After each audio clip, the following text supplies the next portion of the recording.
नमस्कार. महाराष्ट्रातील विविध क्षेत्रातील बातम्या झटपट आपल्या मोबाईलवर पाहण्यासाठी लगेचच सबस्क्राईब करा राष्ट्रशक्ती लाईव्ह न्यूज आणि सोबत बेल आयकॉन प्रेस करायला विसरू नका.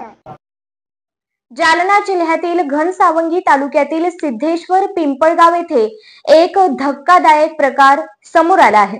एका महिलेनं आपल्या जिवंत पतीला कागदोपत्री मृत दाखवून गेल्या 8 वर्षांपासून शासनाच्या निराधार योजनेचा लाभ लाटल्याचा आरोप तिच्या पतीने केला आहे.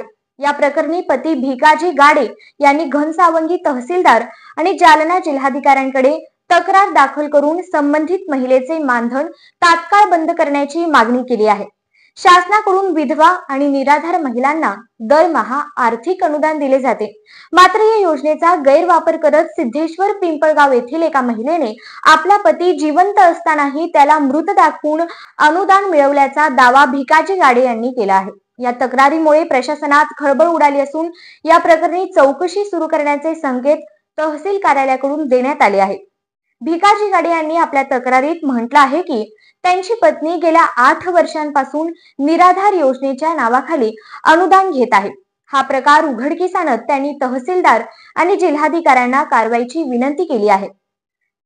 या घटनेमुळे शासकीय योजनांच्या अंमलबजावणीतील त्रुटी आणि गैरप्रकारांचा मुद्दा पुन्हा एकदा चर्चेत आला आहे. प्रशासनाने या प्रकरणाची गंभीर दखल घेतली असून लवकरच याबाबत योग्य ती कारवाई केली जाईल असे अधिकाऱ्यांनी सांगितले आहे.